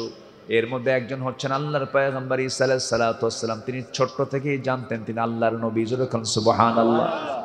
ইব্রাহিম আলাইহিস সালাম জানতেন না আমি আল্লাহর নবী হব। অনেক নবী জানতেন না আমি আল্লাহর নবী হব, কিন্তু শুধু ঈসা আলাইহিস সালাতু ওয়াস সালাম জন্ম থেকেই জানতেন আমি আল্লাহর নবী হতে চলছি। কে জানায়া দিয়েছেন? আল্লাহ। আল্লাহ জানায়া দিয়েছেন। আমার বন্ধুগণ, 3টা শিশু দোলনায় কথা বলেছে। এর মধ্যে আল্লাহর নবী একজন, ঈসা আলাইহিস সালাম একজন, আরেকজন সাহেবে জুরাইস। সাহেবে জুরাইস বড় আল্লাহওয়ালা ছিলেন। আমার রাসূল নিজে হাদিসটা বর্ণনা করেন, বনি ইসরাইল গোত্রের মানুষ ছিল। এই সাহেবে জুরাইস বড় একজন আল্লাহওয়ালা ছিলেন। যা বলতেন আল্লাহর দরবারে তাই কবুল হয়ে যেত। সেজদায় পড়ে কাঁপতেছেন, নামাজ পড়তেছেন। সেই সময় তার নিজের মা এসে পিছন থেকে ডাক দেয়, সাহেবে জুরাইস। ডাক দিয়েছেন, তিনি ডাকটা শুনেছেন। মনে মনে ভাবলেন, যদি মার ডাকটা শুনতে যায় আমার নামাজ তো আবার শুরু করতে হবে, নামাজটা আমি শেষ করতে পারি নাই। মার ডাকটা শুনলেন কিন্তু জবাব দিলেন না। মা বিরক্ত হয়ে গেল, আমি বারবার ডাকি আমার সন্তান আওয়াজ দেয় না। রাগের ঠেলা এক পর্যায়ে বলে ফেলতেছে, ও আল্লাহ, আমার সন্তান আমার ডাকে সাড়া দিল না। একজন খারাপ মহিলার অনিষ্ট স্পর্শ না করা পর্যন্ত তুমি আল্লাহ তার মরণ দিও না। এমন জাতীয় কথা যখন মার মুখ থেকে বের হয়ে গেছে, মার মুখ থেকে যেটাই বের হয় সেটা আল্লাহর দরবারে মঞ্জুর হয়। খারাপ নারীর অনিষ্ট থেকে, অন্তত খারাপ নারীর অনিষ্ট স্পর্শ না করা পর্যন্ত আমার সন্তানটার মৃত্যু দিও না। এমন বদ্ধ যখন দিয়ে ফেলেছে আল্লাহর দরবার, সেই বদ্ধ মঞ্জুর হয়ে গেছে। যে শহরের সমস্ত মানুষগুলো এই আল্লাহওয়ালাকে খুব মহব্বত করতো, হঠাৎ করে সেই শহরের একজন মহিলার পেটে বাচ্চা প্রসব হলো। বাচ্চা প্রসব হওয়ার সঙ্গে সঙ্গে সবাই বলল, মহিলা এই বাচ্চাটা কার? সাহেবে জুরাইজের বাচ্চা। কেমন করে হলো? সে আমার সঙ্গে জেনা করেছিল। বড় একজন আল্লাহওয়ালার বিরুদ্ধে জেনার মামলা দিয়ে ফেললো। জেনার অভিযোগ যখন দিয়ে ফেললো, গোটা শহরের মানুষ এসে তাকে গালিগালাজ পারলো, এমনকি হাতে আঘাত করা পর্যন্ত শুরু করলো। তুমি কেমন আল্লাহওয়ালা, তোমার প্রতি আমাদের এত বড় বিশ্বাস ছিল, তুমি এমন করে জেনা করলে, এটা কেমন করে হলো? তিনি বুঝতে পারলেন না। এক পর্যায়ে তিনি বলে ফেলেন, ও শহরের বাসিন্দা শোনো, আমি জবাব দিয়ে দেব। যে মহিলাটা বলতেছে এই সন্তানটা আমার সন্তান, ওই সন্তানকে এবং মহিলাকে আমার সামনে নিয়ে আসা হলো। নিয়ে আসার পর তিনি বলছেন সন্তানকে লক্ষ্য করে, এই সন্তান তুই বলে দে তুই কোন পিতার সন্তান। সঙ্গে সঙ্গে ছোট্ট বাচ্চার মুখ থেকে জবান খুলে বের হয়ে গেল, আমি হলাম সেই লোকের সন্তান যে লোকটা হলো রাখাল। কোন একটা রাখালের, কোন একটা পাহাড়ের পদদেশে আমার মা ওই রাখালটার সঙ্গে জেনা করে, সেই জেনার ফলে আমি সন্তান পৃথিবীতে এসেছি। গোটা শহরবাসী যখন এই কথা শুনলো, তার আশ্চর্য হয়ে গেল। শ্রদ্ধাটা আগের মতো হয়ে গেল, বরঞ্চ বেড়ে গেল। কিন্তু এই সাহেবে জুরাইজ, যে জুরাইজের সত্যতা প্রমাণ করার জন্য আল্লাহ রাব্বুল আলামিন ছোট্ট শিশুর মুখ থেকে সত্যতা প্রমাণ করে কথা বের করে আনলেন, কত বড় আল্লাহওয়ালা ব্যক্তিটা। এই ব্যক্তিটাও এই যে একটা বিশাল বড় ফিতনায় পড়েছেন, কার দোয়ায়? আল্লাহ। বলেন বলেন বলেন, কার বদদোয়া? কার বদদোয়া? মার বদদোয়া। যেহেতু প্রসঙ্গ আসলে একটু বলেই ফেলি, মায়ের দোয়া নেব না বদদোয়া নেব? বলেন বলেন বলেন, দোয়া নেব। মায়ের দোয়া নেব না বদদোয়া নেব? দোয়া। গত 3 দিন আগে, মা তো এমন একটা জিনিসের নাম, আমার মা বেঁচে আছেন। গত 3 দিন আগে আমার ছোট্ট একটা অস্ত্রোপচার হয়েছে, দেহে অপারেশন হয়েছে, ড্রেসিং করতে হয়। ঠিক ড্রেসিং এর মুহূর্তে আমার মা আমাকে ফোন দিয়েছেন, ফোনটা আমি ধরতে পারি নাই। পরে দেখি এমন একটা টাইমে মা ফোন দিয়েছেন যে সময়টা আমার খুব কষ্ট হচ্ছিল, ড্রেসিং হচ্ছিল। মাকে ফোন দিলাম, মা তুমি এই সময়, অন্য সময় তো দিতে পারতে, এই সময় দিলা কেন? মা কান্দের বলে, বাবা আমার কলেজায় টান লাগতেছে, মনে হয় তোর কষ্ট হচ্ছিল। মা তো এমন একটা নিয়ামতের নাম, দূর দেশে যাবেন, প্রবাসে যাবেন, যেখানেই যাবেন, কোন পশু পাখি জানার আগে আমার মাটা আগে জেনে যায়। সন্তানটার কষ্টের কথা সবচেয়ে বেশি আগে জানে কে? মা। মা জানেন। মার নারী, মার তার, আমার তার কি দুই রকম না একরকম? একরকম। একরকম। এই জন্য পৃথিবীর সব আদালত আপনি এনকার করেছেন, আপনি অস্বীকার করে চলে আসতেন, কোনো সমস্যা নাই।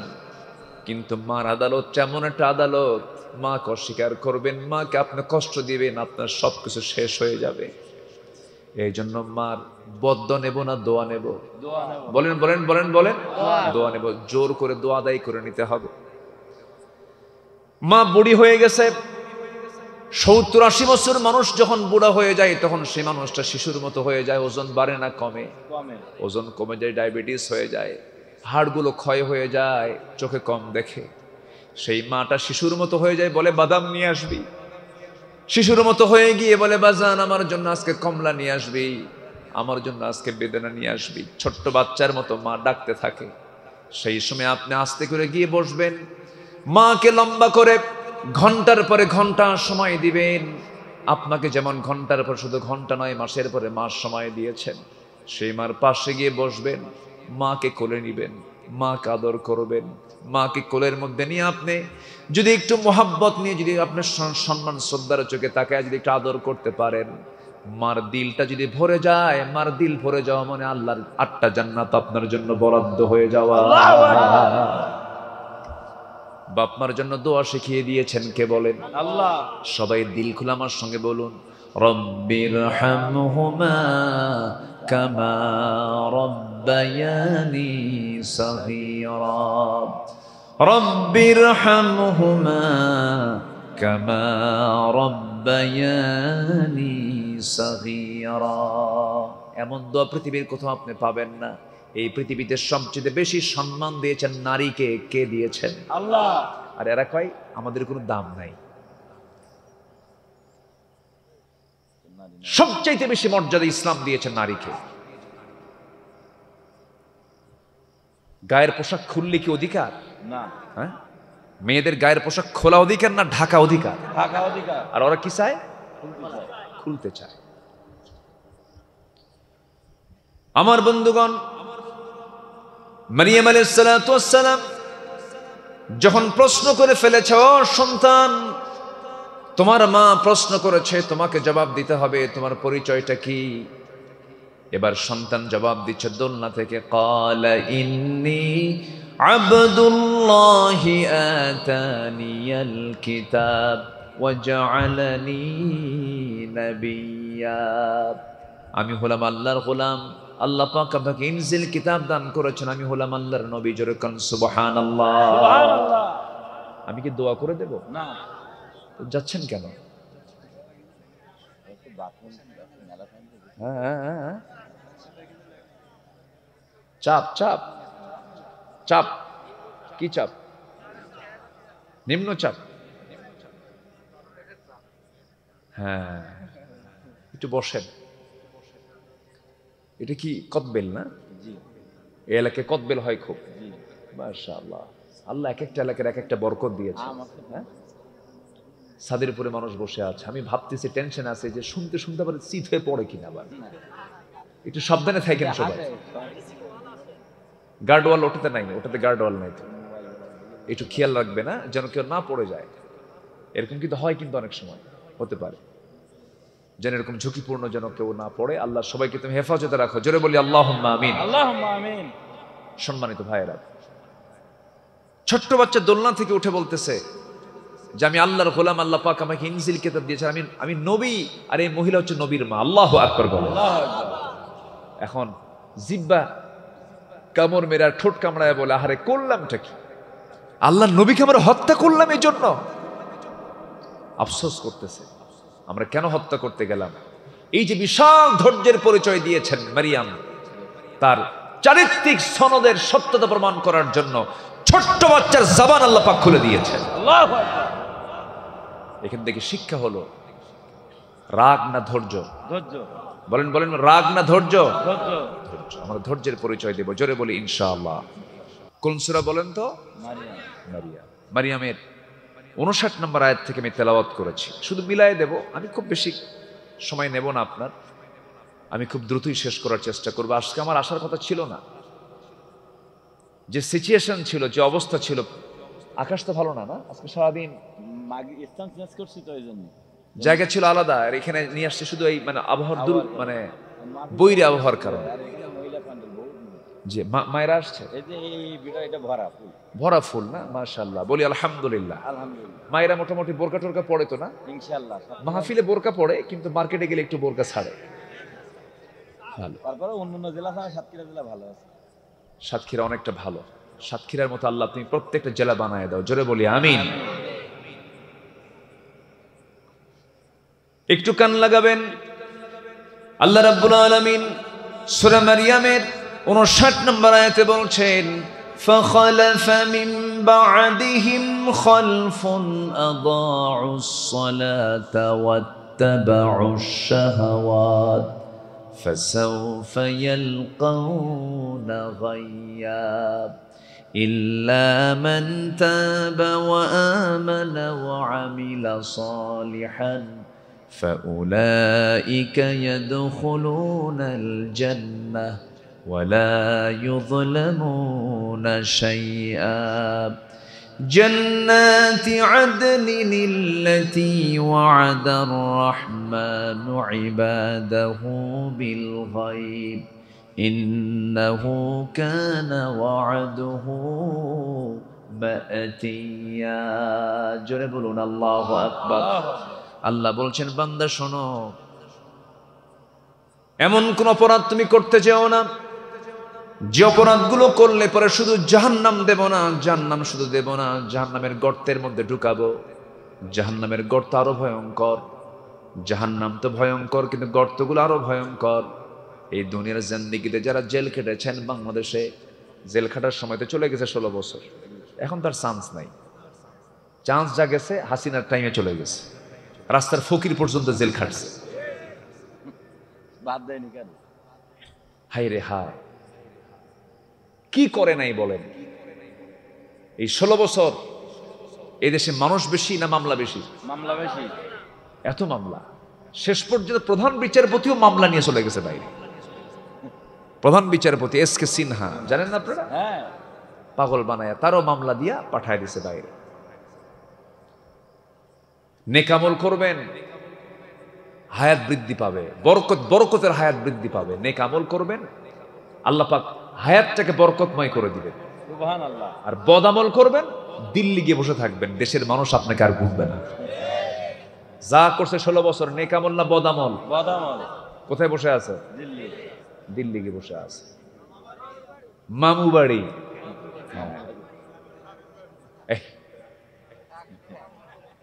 ওখানে আমরা এটা বলে না, এটা এক্সেস হয়ে গেছে। ওটা বলবো কেন? আমরা শালীন কথা বলবো, অশালীন কোনো কথা বলবো না। বলা যাবে না। আল্লামা সাঈদী 25 বছর আগে বলেছিলেন, লন্ডন বলেছেন, আমেরিকা বলেছেন, না দিল্লি বলেছেন? দিল্লি। আরো শহর আছে না? আছে। দিল্লিতে তার কোনো আত্মীয় নাই। না। আত্মীয় আছে লন্ডনে, বোন থাকে, ভাগ্নি থাকে। আর বিয়ে বাড়িতে আমেরিকা। দেশকে কি মোহাব্বত করে দেখেন। বিয়ে বাড়ি কোথায় বানাইছে? আমেরিকা। সম্মানিত ভাইয়েরা, আমেরিকার কথা বললেন না, লন্ডনের কথা বললেন না, বললেন কিসের কথা? দিল্লি। একদম সোজা 25 বছর পরে গিয়ে কোথায় পড়ছে? দিল্লি। দিল্লিতে পড়ছে। চিন্তা করেন, এমন একটা সময় আসবে পালানোর জন্য একটা ইঁদুরের গর্ত খুঁজে পাবা না। ঠিক আছে কিনা বলেন? পালাতে পারছে? দরবেশ পালাতে পারছে? দাড়ি ছিল না কাটছিল? বলেন বলেন বলেন বলেন, তাও কি পালাতে পারছে? এই দেশের 1 নম্বর ধনী কে? দরবেশ। তাহলে ধনী, তার টাকা আছে, তাও হয় নাই। ক্ষমতা ছিল, তাও হয় নাই। ধরে ফেলছে, ধরে ফেলছে। আইনমন্ত্রীকে ধরে বলে, স্যার চিনছি আপনাকে, চলেন থানায় চলেন। আইনমন্ত্রীকে, আমি কি একা আসছি? আমি তো জামাতের সাথে আসছি। কে? কই যে বসে আছে। কে মাথার চুল কালো, মুখে দাড়ি নাই, লুঙ্গি পড়া, গেঞ্জি পড়া লোকটাকে কে? ভালো করে দেখো, ওটাই দরবেশ। ওরা চেয়েছিল আলেমদেরকে বেইজ্জত করতে, আল্লাহ ওদেরকে লুঙ্গি খুলে ফেলেছেন। আল্লাহ আছে না নাই? আল্লাহ সব দেখেন, সব বুঝেন। সম্মানিত ভাইয়েরা, আমরা একটা সুন্দর সময় পেয়েছি। আমরা আগামীর দেশ দেখতে চাই কোরআনের বাংলাদেশ। জোরে বলি ইনশাআল্লাহ, আর জোরে বলি ইনশাআল্লাহ। আমাকে 2018 সালে ধরে নিয়ে চলে গেল থানায়। সাতক্ষীরায় তো মাঝে মাঝে আসতাম আর এসপি অফিসে নিয়ে চলে যেত। কতবার যে ধরছে আল্লাহ জানে। অনেক কিছু করেছে। তো আমাকে ধরে নিয়ে থানায় নিয়ে বলল, হুজুর বেয়াদবি হলে মাফ করে দিয়ে। ওসি সাহেব বলে, আমি বললাম কেন বেয়াদবি কেন?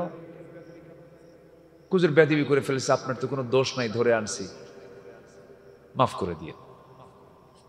মামলা দিবেন না? হুজুর মামলা না দিলে আমার চাকরি থাকবে না। মামলা দিয়া বলে, হুজুর কি করবেন, সামনে নির্বাচন, জেলটা খাটেন, নির্বাচনের পরে বের হয়ে আসেন। হুজুর কি করবো আর হুজুর, বদদোয়া দিয়েন না, চাকরি বাঁচান তো ফরজ, বউ বাচ্চা আছে, চাকরি বাঁচান তো ফরজ। আমি বললাম ইমান বাঁচান তো নফল। ঠেলে নিয়ে চলে গেল কোর্টে, আমাকে উঠানো হলো। জজ সাহেব আমাকে দেখে চিনে, জিব্বায় কামড় মেরে কয়, কি করি, জামিন তো নাই। এমন মামলা, মামলার যে আইনের যে ধারা, জামিন অযোগ্য। পাঠায় দিল জেলখানায়। ঢুকলাম, চুরি তো আর করি নাই, ডাকাতি তো করি নাই, দুঃখ কিসে।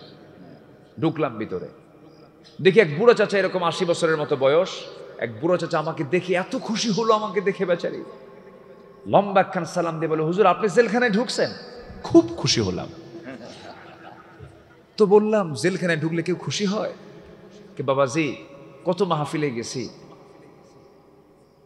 অনেক উঁচু মঞ্চ, আপনি কথা বলেন, এত চেষ্টা করছে আপনার সঙ্গে একটাবার মোসাফা করব, বুকের সঙ্গে বুক মিলাবো, বহু চান্স নেওয়ার চেষ্টা করেছি, পারি নাই। আল্লাহ আমাকে কত সুন্দর মিলাই দিয়েছে হুজুর, দোয়া করে আপনি জেলখানায় থাকেন। আমি মুরব্বীটাকে জড়ায় ধরলাম, জড়ায় ধরে বললাম, চাচা যাক আপনি খুশি হয়েছেন তো? বাবা মহা খুশি। তো বললাম, আপনি কেন জেলখানায়? বাবা বোমা হামলা, বোমা হামলা। ওনার নামে দিছে বোমার মামলা। তুমি এখন বলতেছে, বাবা আমার বয়স 80 বছর, এই বুড়া বয়সে আমার এই হাতে যদি বোমা নিয়ে কোথাও মারতে যাই, জায়গায় পড়বে না মাথায় পড়বে? এরকম করে নাটক সাজিয়েছে তারা। আজকে 9 মাস গত হতে চলছে, ডক্টর ইউনূস সরকার ক্ষমতায় আছে, একটা কি জঙ্গির নাটক আছে? কোথাও কোনো অভিযান আছে? কোথাও কোনো এরকম কিছু বানায়? ওই যে বোমা বানায়, এই বানায়, এই সরঞ্জামের মধ্যে এইটা পাইছে, ওই পাইছে, কোথাও কোথাও কোথাও কোথাও কি জঙ্গি নাটক আছে? থাকবে কেমনে? জঙ্গি নাটকের যিনি নাট্যকার, তিনি এখন দিল্লি গিয়ে বসে আছে। আল্লাহ তুমি জালিমদের জুলুম থেকে জনপদকে বাঁচাও, জোরে বলি আল্লাহুম্মা আমিন। ওই জেলখানার ভিতরে আবার সেল আছে। কি আছে? সেল। মানে যারা বিশেষ আসামি, ওদেরকে একটা নির্দিষ্ট কক্ষের মধ্যে রাখে, আর কোনো কয়েদি ওই জায়গায় থাকে না, কোনো আসামি ওই জায়গায় থাকে না, একা একা থাকতে হয়। এটার নাম হলো সেল। তা আল্লাহ পাক জাহান্নাম রেখেছেন 7টা। কয়টা বলেন তো? 7টা। এর মধ্যে আবার কিছু সেল আছে। কি আছে বলেন তো? সেল। জাহান্নাম হলো জেল, আর গর্ত হলো সেল। এটা বোঝানোর জন্য এত লম্বা আসছিলাম। ওই সেলের ভিতরে আল্লাহ রাব্বুল আলামিন কিছু কিছু অপকর্ম যারা দুনিয়ার জীবনে করে যাবে, তাদেরকে শুধু জাহান্নাম দেবেন না, জাহান্নামের সেই গর্তের মধ্যে, সেলের মধ্যে ঢুকাবেন। এর মধ্যে 2টা শ্রেণী আল্লাহ রাব্বুল আলামিন বলছেন সূরা মারইয়ামের ভিতরে, ফাখালাফা মিন বা'দিহিম খালফুন আদাউস সালাতা ওয়াত্তাবাউশ শাহাওয়াত ফাসাউফা ইয়ালকাউনা গায়্যা। এই দুনিয়ার জিন্দেগিতে যারা 1 নাম্বার, যারা নামাজকে নষ্ট করে ফেলবে, নাম্বার 2 হলো মন যা চায় তাই করবে। মন চায় বিড়ি খাই, মন চায় গাঁজা খাই, মন চায় জেনা করি, মন চায় সুদ খাই, মন চায় ঘুষ খাই। কি মন চায় না? আস্তে কয়, মন তো চায়, চাইলে কি খাওয়া যাবে? এদেশে বিড়িখোর লোক বেশি না নামাজি লোক বেশি? তাহলে মন চায় না? আবার হুজুর বলে, হুজুর বিড়ি খাওয়া কি জায়েজ আছে? মাহফিলে এসে প্রশ্ন করে, উনি নিজেও জানে। কিন্তু আমার বন্ধুগণ, মারাত্মক কিন্তু কথা আল্লাহ রাব্বুল আলামিন বলছেন, দুইটা অপরাধ করবে আমি তোমাকে জাহান্নামের গর্তের মধ্যে ঢুকাবো। গাই নামক গর্ত আছে। আল্লাহ বলছেন যারা নামাজকে নষ্ট করে ফেলবে, নাম্বার 1, এই দেশে সবচেয়ে বেশি নষ্ট হয় কি বলেন? বলেন বলেন বলেন বলেন। নামাজ। সবচেয়ে বেশি মিস হয়ে যায় কি বলেন? নামাজ। নেতাদের তো কোনো আগ্রহ নাই। কয়জন নেতা বলে নামাজ পড়ো? কয়জন নেতা বলে? একমাত্র ইসলামী দলের নেতারা, একমাত্র ইসলামী নেতৃত্ব ছাড়া কোন দলের নেতা আপনাকে নামাজের কথা বলে না। যার প্রমাণ হলো আপনি জনসভার একটা ডাক হলো, আপনি চলে গেলেন। ইসলামী দল ছাড়া কোনো জনসভায় যদি কোনো দলের নেতা যদি ডাকে, জোহর যায়, আসর যায়, মাগরিব চলে যায়, স্লোগান চলছে, মিটিং চলছে, জোহর চলে গেল, আসর চলে গেল, মাগরিব চলে গেল, নেতা নিজেও নামাজ পড়লো না, জনগণকে নামাজের কোনো কর্মসূচিতে রাখলো না। আছে না নাই? জান্নাত না জাহান্নাম? জাহান্নাম। আমার বন্ধুগণ, নামাজ নষ্ট করা যাবে না।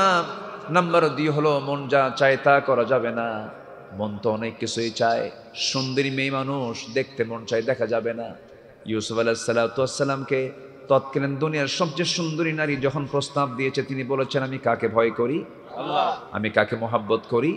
আল্লাহকে মোহাব্বত করি। কি সুন্দর করে ইউসুফ আলাইহিস সালাম এত বড় পরীক্ষায় পড়ার পরেও তিনি সেই জায়গা থেকে বের হয়ে আসলেন, চরিত্রকে ঠিক রাখলেন। যুবকরা, তোমাকে ইউসুফের চরিত্র তোমার মধ্যে আনতে হবে। আজকের এই দুনিয়ার উলঙ্গ দুনিয়াতে উলঙ্গ কোনো কিছু দৃশ্য দেখা যাবে না, পর্নোগ্রাফিতে আসক্ত হওয়া যাবে না, হারাম কোনো রিলেশনে যাওয়া যাবে না, হারাম কোনো সম্পর্কে জড়ানো যাবে না। যৌবন একটাই, যৌবনকে কন্ট্রোল করতে হবে। একমাত্র নিজের যৌবনকে উজাড় করে দিতে হবে। দুজনের কাছে না, একজনের কাছে। একজনের কাছে আমার মা স্বামীর কাছে উৎসর্গ করে দিবেন আপনার যৌবনটাকে। ওই স্বামী নিয়ে আপনি আল্লাহর জান্নাতে চলে যাবেন। যেরকম সুবহানাল্লাহ। স্বামীর জন্য স্ত্রী, স্ত্রীর জন্য স্বামী।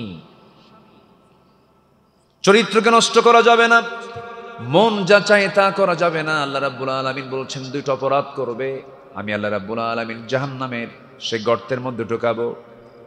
ইমাম কুরতুবী তার তাফসিরে এসে লিখেছেন, আরো 6 শ্রেণীর ব্যক্তিকে আল্লাহ রাব্বুল আলামিন সেই গাই নামক গর্তের মধ্যে ঢুকাবেন।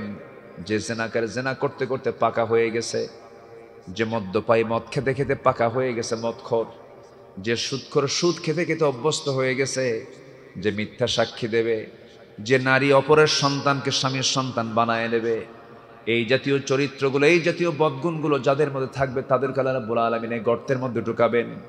আল্লাহ তাআলা এই বড় ধরনের অপকর্ম থেকে আমাদেরকে হেফাজত করেন। জোরে বলি আল্লাহুম্মা আমিন। আর জোরে আল্লাহুম্মা আমিন।